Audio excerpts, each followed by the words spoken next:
Suspense.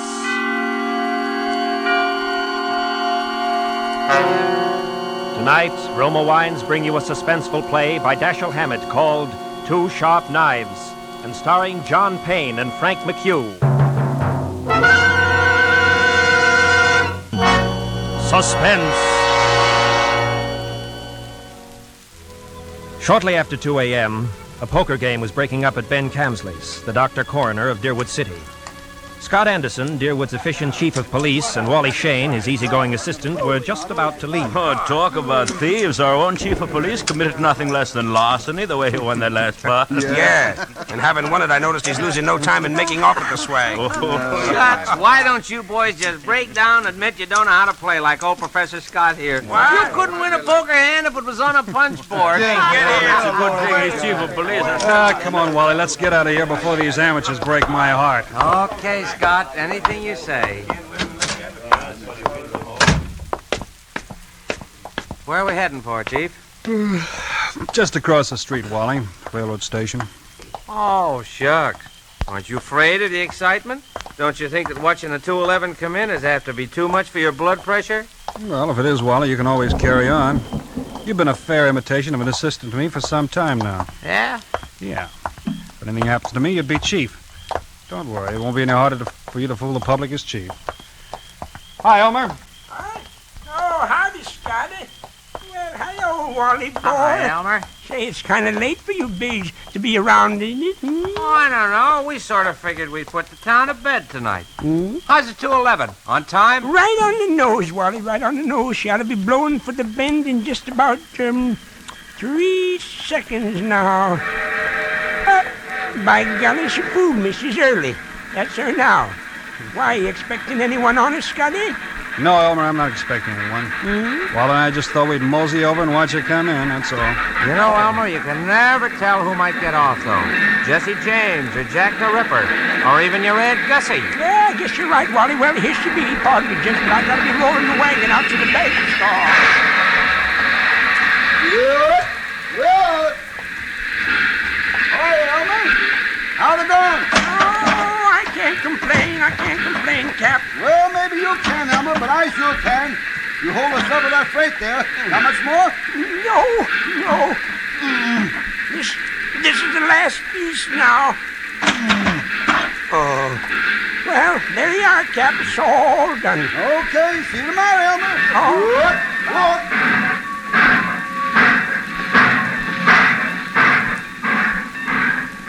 Hey, Scott, you see what I see? You mean, do I see the man who just got off that train? The answer's yes. Well, he's a ringer for the guy we got that circular about. That is the guy. Well, then, what do we do now? We take him, Wally. Let's go. Whatever you say, Scott. Here he comes, over toward the taxi stand. Driver, I want to go to the Deerwood Hotel. Oh, never mind. I see the hotel sign just a few blocks down the street. Sorry. I'll walk.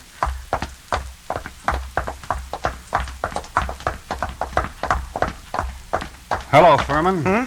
Oh, I don't believe I... You're Lester Ferman, aren't you? Yes, I am. Philadelphia? Yes? I'm Scott Anderson, chief of police here in Deerwood.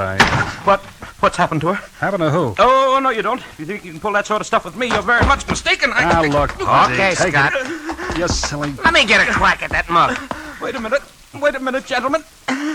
Hold it, Wally. Hold it up. Well, Ferman. I'm sorry for a moment there. I thought that you weren't really a policeman. Thanks. Guess I look almost human in civvies. Until I saw the other gentleman's uniform, I thought you were a hold-up man, Mr. Scott.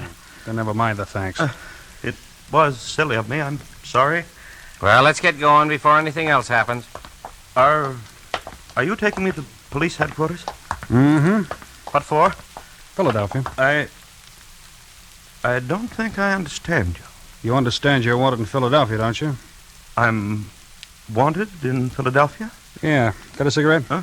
Oh, yes, of course. Here you are. What am I wanted for? Murder.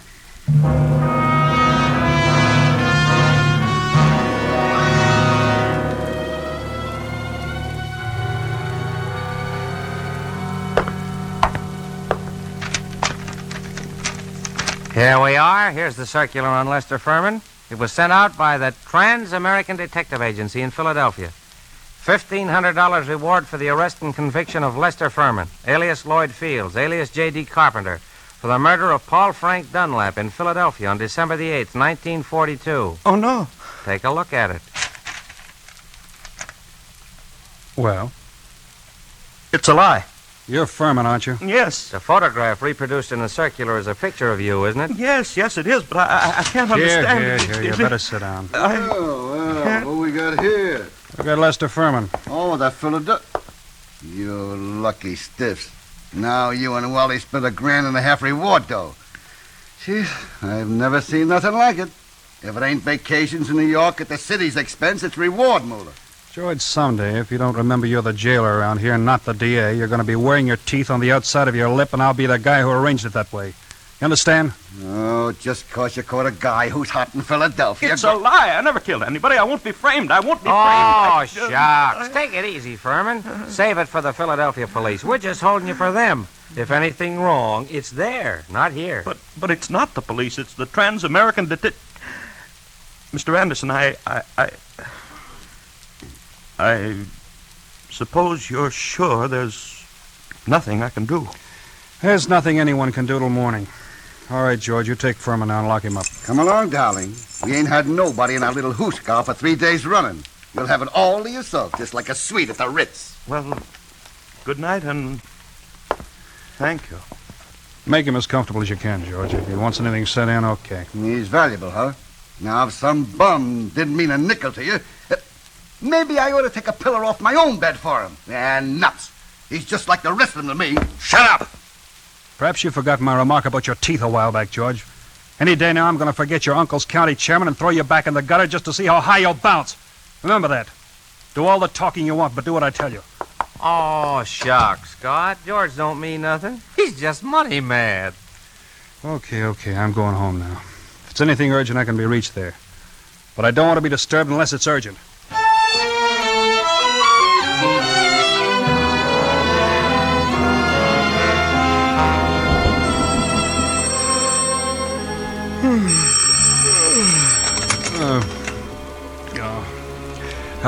Hello. Scott, this is Wally.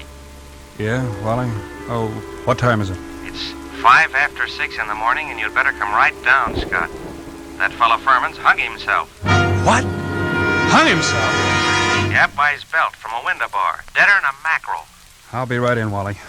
Phone Ben Camsley, tell him I'll pick him up on the way down. Oh, shucks. No doctor's going to do Ferman any good now. Well, it won't hurt to have him looked at. You better phone the county court at Douglasville, too, and file a routine report. Already did that. And what's more, hold on to your seat. The DA's on the way over. In person. The DA? I'll be there before you hang up.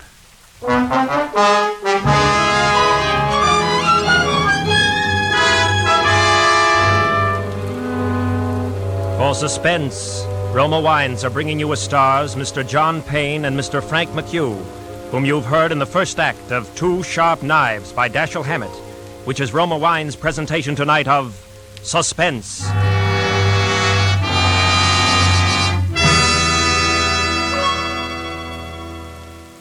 And now, Roma Wines bring back to our soundstage John Payne as Scott Anderson, Deerwood City Chief of Police, and Frank McHugh as Assistant Chief Wally Shane in Two Sharp Knives, a play well calculated to keep you in suspense.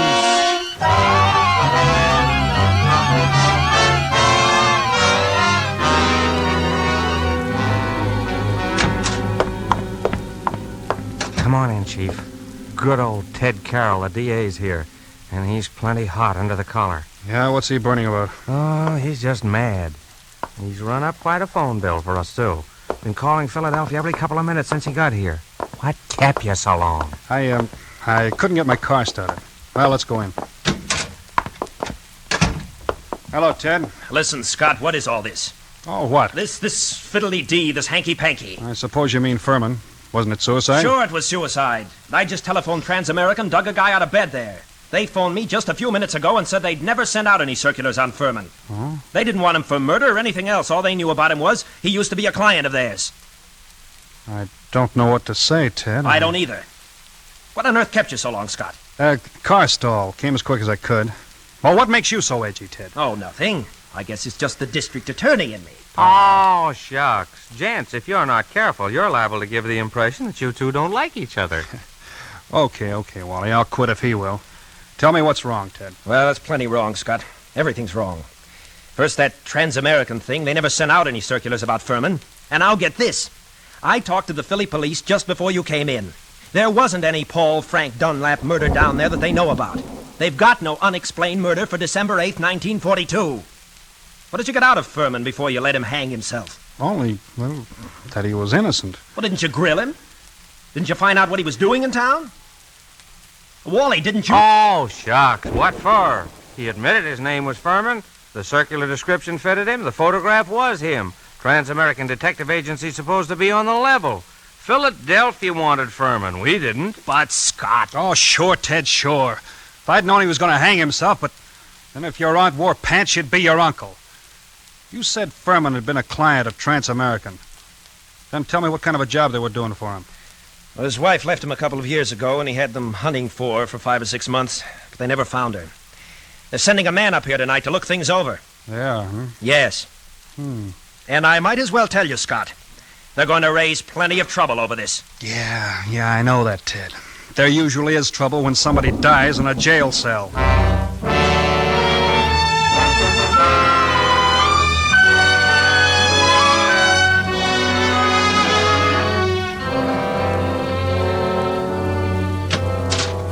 Chief Anderson? Yeah, come in. They told me I'd find you here. I'm Carl Rising, assistant manager of Trans-American Detective Agency in Philadelphia. This is Mr. Wheelock, who was Lester Ferman's personal attorney. How do you do? Glad to know you, Mr. Rising. Mr. Wheelock, this is Wally Shane, my assistant. How are you? How do you do? I know you gentlemen are already in possession of most of the details concerning Mr. Ferman from the time he arrived in Deerwood until the time of his death. But perhaps you don't know that the police of most towns in our corner of the state have also received copies of this reward circular. Get it for him, will you, Wally? Here you are. Why, this circular is a forgery. Wow. You're sure it's a forgery, Mr. Rising? Oh, yes, there's no doubt about it. And it's an excellent forgery. The paper, style, and type are almost exactly like those we use at Transamerica. Almost, but not quite. Wow, what do you know? A forgery. Tell me, Mr. Wheelock, was Mr. Ferman a native Philadelphian? Oh, my, yes. He was well-known, respectable, prosperous citizen of Philadelphia. Married, wasn't he? In 1934, he married a 22-year-old girl named Ethel Bryan, daughter of a Philadelphia family. And the Fermans had a child, isn't that right, Mr. Wheelock? Yes, born in 1936. But the child lived only a few months. Mrs. Ferman's wife disappeared after the child's death. What year was it she disappeared? Mr. Rising should remember that. His agency worked on that matter. Yes, I remember it very well. Mrs. Ferman disappeared in 1937. We never heard anything of her again, although Ferman spent quite a lot of money trying to locate her. Ferman never divorced her, huh? No, sir. I should say not. He was very much in love with her. And he seemed to think that the kid's dying made her a little screwy so that she didn't know what she was doing. That's right, isn't it, Mr. Wheelock? Well, that is my belief, Mr. Rising. You said Ferman had money, Mr. Wheelock. How much did he have, and who gets it? I should say his estate will amount to perhaps $500,000 left in its entirety to his wife. His wife, huh?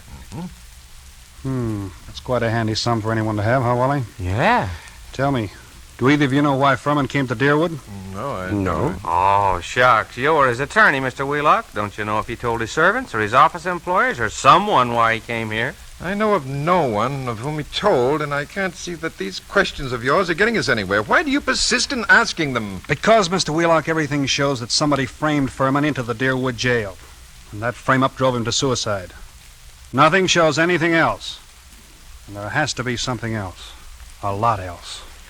Well, Chief, what do we do now? I'm going across the street to Fritz's undertaking parlor. Maybe I'll find something else there.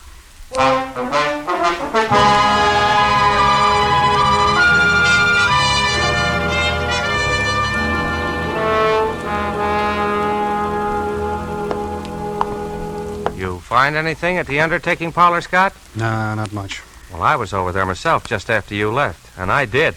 You did? What? Well, I saw it. Save it, Wally. Come in. Hello. Am I butting into anything here? Oh, shucks, no. You know the coroner's report is always welcome at a time like this, Doc? What's on your mind, Doc? Well, is it all right to talk here? I mean, can anyone hear us? No, go ahead, talk. Listen, Scott. 2 of those bruises showed. What bruises? Ferman, up under the hair, there were 2 bruises.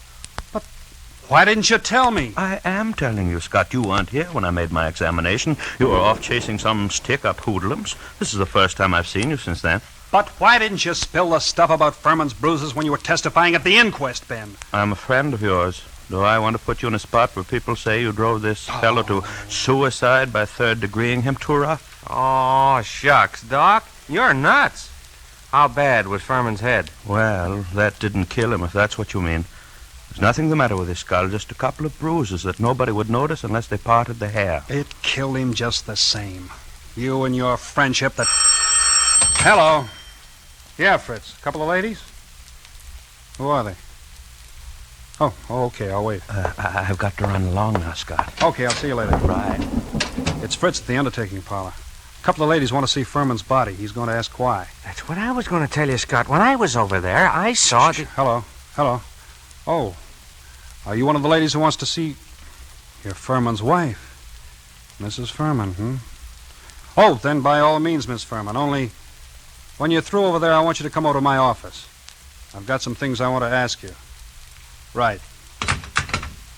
Well, what do you know about that? Ferman's wife. That's what I've been trying to tell you. I saw him. And one of them's Hotshot Randall, a babe with a record as long as your arm. She's one of that mob you had me working on in New York last summer. She know you? Sure, but not by my right name. She thinks I'm a Detroit rum runner. No, I mean, does she recognize you just now? I don't think she saw me. Anyway, she didn't give me a tumble. Okay, Wally, stick around a while, but stay out of sight. Maybe I'll be bringing these dolls back with me. Whatever you say, Chief.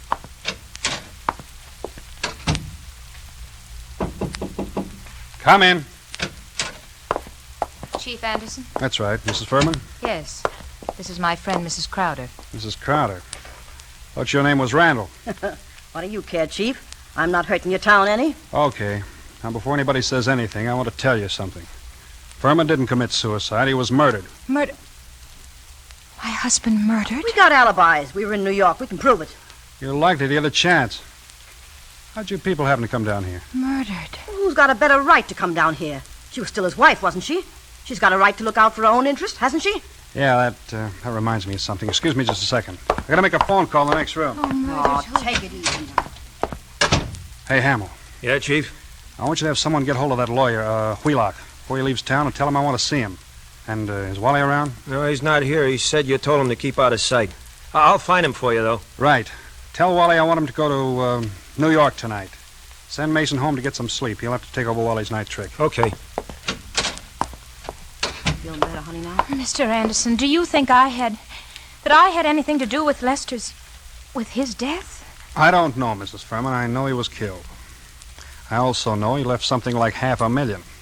Dollars? Dollars. All right, Chief. Now, don't be a clown. The kid here didn't have a thing to do with whatever you think happened. No? No. We read about Lester Ferman committing suicide in yesterday morning's paper. And about there being something funny about it. And I persuaded her she ought to come down to Deerwood, and that's all. Mr. Anderson, I wouldn't have done anything to hurt Lester. I left him because I wanted to leave him, but I wouldn't have done anything to him for money or anything else. Well, if I'd wanted money from him, all I'd had to do would have been to just ask him for it. That's so. Well, he used to put ads in the paper telling me if I wanted anything to let him know, but I never did. You can ask his lawyer, Mr. Wheelock. Anybody who knew anything about it can tell you that. Yeah, that's the truth, Chief. For years I've been telling Ethel she was a chump not to tap him, but she never would. I had a hard enough time getting her to come for her share, now that he's dead and got nobody else to leave it to. I wouldn't have hurt him. Why did you leave him then? Well, after the baby died, I just... Hey, excuse me. Oh, yeah, Hamill. You gave Wally the message. Yeah, I want him to go to New York tonight. Okay, where is he, home? He is home, Okay, thanks. This circular's what got your husband in the jug, Mr. Ferman. Did you ever see that picture before? No, Why, that... It can't be. It's a snapshot I have. It's an enlargement of it. Who else has one? No, nobody that I know of. I don't think anybody else could have one. Have you still got yours? Yes, I don't remember whether I've seen it recently. It's with some old papers and things, but I must have it. Well, Mrs. Ferman, it's stuff like this that's got to be checked up. Neither one of us can dodge it. Now, there's two ways we can play. Yes. I can hold you here on suspicion till I've had time to check things up, or I can send one of my men back to New York with you for the checkup. I'm willing to do that if you'll speed things up by helping them all you can. If you'll promise me you won't try any tricks. I promise I'm as anxious as you are to track this down. All right. How'd you come down? We drove. That's my car, the big green one across the street. Fine. Then my man can ride back with you.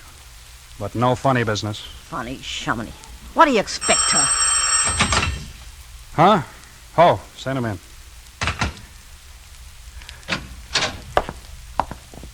Hello, Mr. Wheelock. Is this really Mrs. Ferman? Yes, that's really her, all right. Fine. How do you do? You wait here, Wheelock. I'll be back in a little while. Come on, girls. Where are we going? We're going to solve a murder, sister.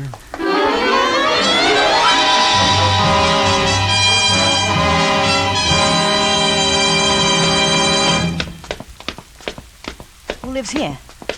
Wally Shane, my assistant. He's the man who's going to drive you to New York tonight. All right? Here we are.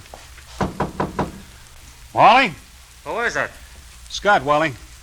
Oh, come in. Ladies first. Harry. Hello, Ethel. You two know each other, huh? Well, shucks. We just sort of... Don't reach for that gun, Wally. I've got you covered. I guess you win, Scott. I guess I do. Why didn't you get out of town, Wally? No, it's Harry. You must have known when you saw these two women. I did. But when Hamill phoned and said you were going to send me to New York, I figured I was getting a break. You fooled me plenty on that one, Scott. Yeah. You gonna come along nice and quiet, Wally? Oh, shucks. Why not? Okay. And I'm afraid I've got to say it. Wally Shane, I arrest you for the murder of Lester Ferman.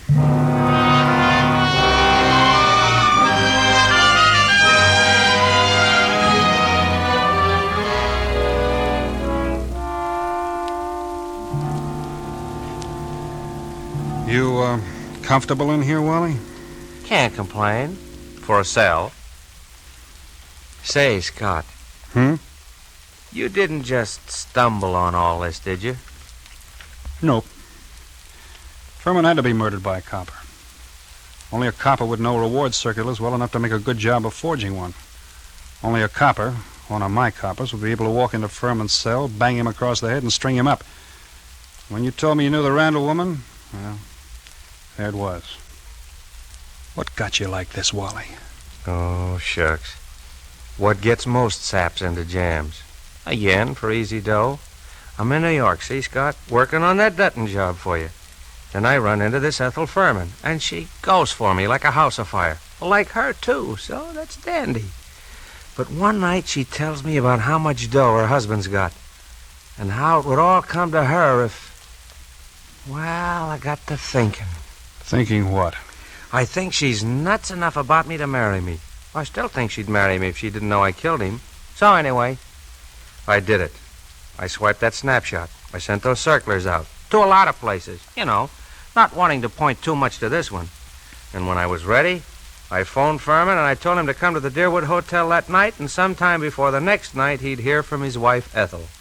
I knew he'd fall for any trap that was baited with her. Oh, shucks. I guess I'm not as sharp as I thought I was. Maybe you are, Wally, but that doesn't always help. Old man Camsley's, Ben's father, used to have a saying. To a sharp knife comes a tough steak. I'm sorry you did it, Wally. I always liked you. I know you did.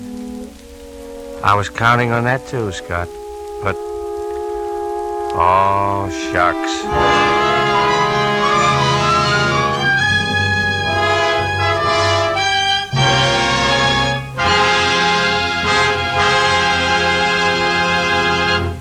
And so closes Two Sharp Knives, in which Roma Wines have brought you John Payne and Frank McHugh as stars of tonight's study in Suspense. Suspense is produced, edited, and directed by William Spear. This is John Payne. I'm sure I speak for Mr. McHugh, too, in saying how delighted we have been to be invited to appear on Suspense. Before Mr. McHugh brings you a message from our government, I would like to pass along to you the billboard for next Thursday's half hour of Suspense. It will star that polished and sinister actor, Clifton Webb, in a radio play based on John Dickson Carr's novel, The Burning Court. Okay, Frank, take over. The Battle of the Pacific has moved into high gear. Our fighting men are doing more than their share in this big second half of our fight for victory. The current 7th War Loan Drive is an opportunity for you to do your share. The money you invest in war bonds now will increase in value. Will be your ready cash for tomorrow. Buy those extra war bonds today. John Payne will soon be seen in the 20th Century Fox Technicolor production, The Dolly Sisters. Frank McHugh can soon be seen in State Fair from the same studio. Next Thursday, same time, Mr. Clifton Webb will be your star of Suspense.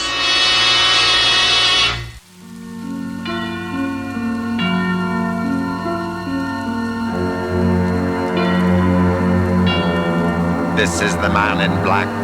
We'd like to thank you for tuning in to this episode of Suspense. Please hit the like, subscribe, and notification bell so that we can continue to keep you in suspense.